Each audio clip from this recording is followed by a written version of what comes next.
नमस्कार साथियों। भारत में भाईचारा एक ऐसा शब्द है जिसका जितना प्रयोग होता है उतना ही उसका दुरुपयोग भी होता है। और अगर राजस्थान की बात करें तो यहां भाईचारे का मतलब है तुम्हारी जमीन पर कब्जा करना, तुम्हारे मंदिर को गिराना और जब पुलिस आए तो उस पर पत्थर बरसाना।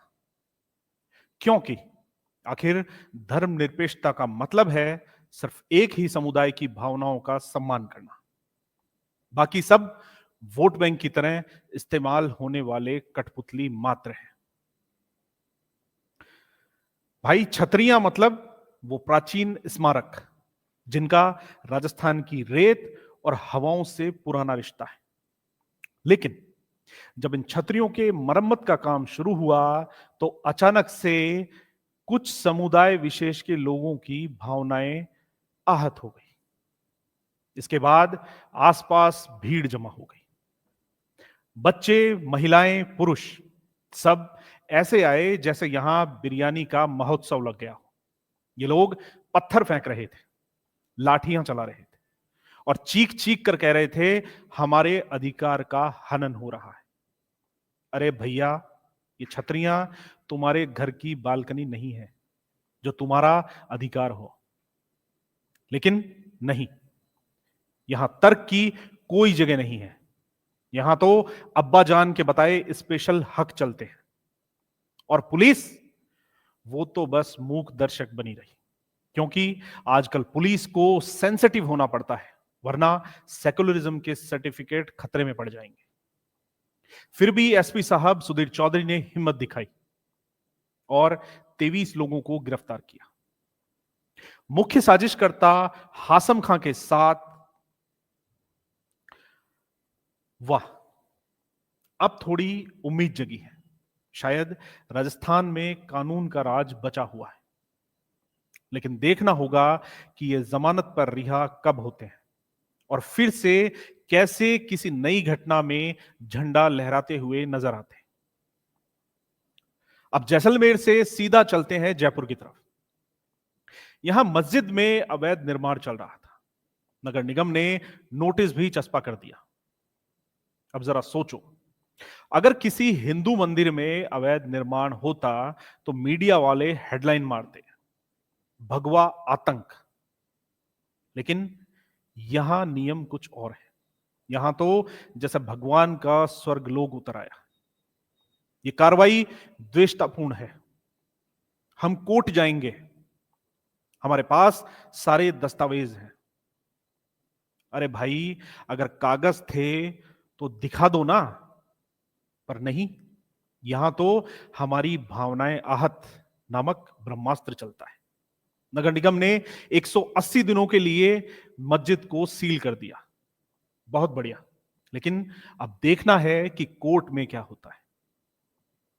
अक्सर देखा गया है कि कम्युनिटी विशेष वाले मामले में जज भी सेकुलर हो जाते हैं। कहीं ऐसा ना हो कि मानवता के आधार पर फिर से सब सही कर दिया जाए।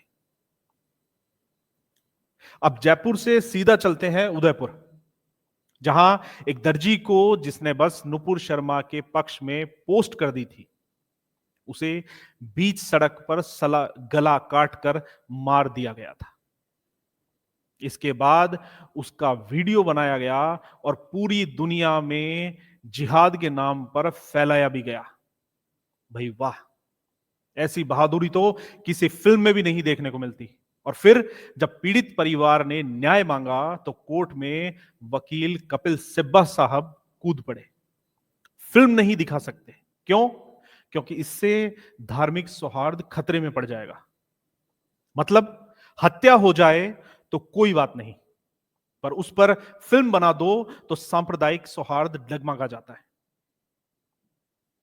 कन्हैयालाल की पत्नी जसोदा साहू ने प्रधानमंत्री नरेंद्र मोदी को चिट्ठी लिखी, मेरे पति को मार दिया गया, अब फिल्म भी नहीं दिखाने दे रहे हैं। क्या यही इंसाफ है? भाई, इस सिस्टम में इंसाफ तो बस नेताओं के भाषणों में मिलता है। हकीकत में तो पीड़ित को ही सांप्रदायिक घोषित कर दिया जाता है। एक ही स्क्रिप्ट, अलग अलग लोकेशन। कभी सोचा है क्यों हर जगह एक ही पैटर्न दोहराया जाता है?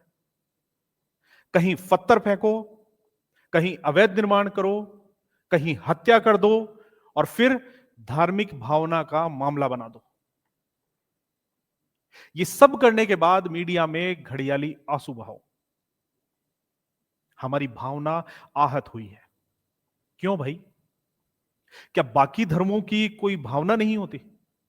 या फिर उनकी भावनाएं सिर्फ ईवीएम में बंद होती हैं, जो कि हर 5 साल बाद ही निकलेंगी? नेताओं का सेकुलर तड़का इस सब में सबसे मजेदार किरदार होते हैं। वो कहते हैं हम सभी धर्मों का सम्मान करते हैं। सच में? फिर मंदिरों पर बुलडोजर क्यों चलते हैं और मस्जिदों पर नोटिस आते ही माइक फाड़ दिए जाते हैं? क्यों? क्यों हिंदू त्योहारों पर बिजली काट दी जाती है और दूसरी तरफ जुलूसों के लिए पूरे शहर को सील कर दिया जाता है? यह भेदभाव क्यों? क्यों रामनवमी की शोभा यात्रा पर कर्फ्यू और मुहर्रम की ताजियों पर फूलों की बारिश होती है? क्यों कन्हैया लाल के लिए 2 मिनट की चुप्पी भी भारी पड़ती है और हत्यारों के लिए मुस्लिम वोट बैंक का चेकबुक खुल जाता है? जैसलमेर में 23 लोगों को गिरफ्तार कर लिया गया, लेकिन कितने दिन में रिहा होंगे, इस पर कोई चर्चा नहीं।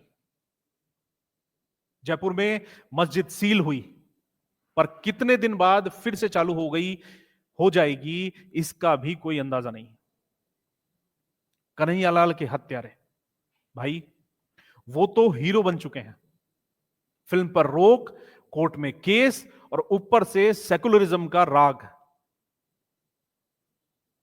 आम जनता वो बस सोशल मीडिया पर पोस्ट करती रहे, जस्टिस फॉर कन्हैयालाल, और फिर अगली खबर पर स्वाइप कर देती है। क्या करना चाहिए? अब सवाल उठता है, क्या करना चाहिए? कुछ नहीं, बिल्कुल कुछ नहीं। क्योंकि जिस दिन जनता सड़कों पर उतरेगी, उसे हेट स्पीच, मॉब लिंचिंग और फेक न्यूज जैसे हसीन नामों से नवाजा जाएगा।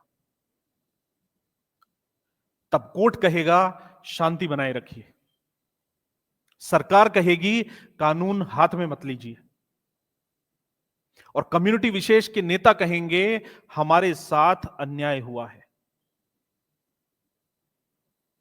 साथियों, जोधपुर की छतरियां फिर से खड़ी हो जाएंगी। जयपुर की मस्जिद का अवैध निर्माण रुकेगा? कन्हैया लाल को इंसाफ मिलेगा? अरे भैया, ये इंडिया है, यहां जजमेंट पहले आता है, सबूत बाद में आते हैं, और सबूत भी ऐसा जो कम्युनिटी विशेष के हित में फिट बैठे। इस देश में अगर कोई सच्चाई से सबसे बड़ा दुश्मन है तो वो है सच्ची कहानी, क्योंकि सच्चाई सुनने से ज्यादा मुश्किल होता है उसे सहना, और इस देश में तो सच्चाई सहने की आदत ही कहां है। तो भाइयों और बहनों और वोट बैंक के स्पेशल सदस्यों, यह था राजस्थान का ताजा हाल। यहां कानून है पर मजाक के लिए, यहां संविधान है पर शपथ के लिए, यहां भाईचारा है पर पत्थरबाजी के लिए। जब तक आप अपने घरों में नेटफ्लिक्स देख रहे हों और इंस्टाग्राम पर रील बना रहे हों, तब तक यह तमाशा यूं ही चलता रहेगा। कन्हैया कुमार की पत्नी ने प्रधानमंत्री को चिट्ठी लिखी, पर जवाब कब आएगा? शायद तब जब चुनाव नजदीक होंगे। जयपुर में मस्जिद पर नोटिस लगा है, पर गेट कब खुलेगा? शायद अगले ईद से पहले। जैसलमेर में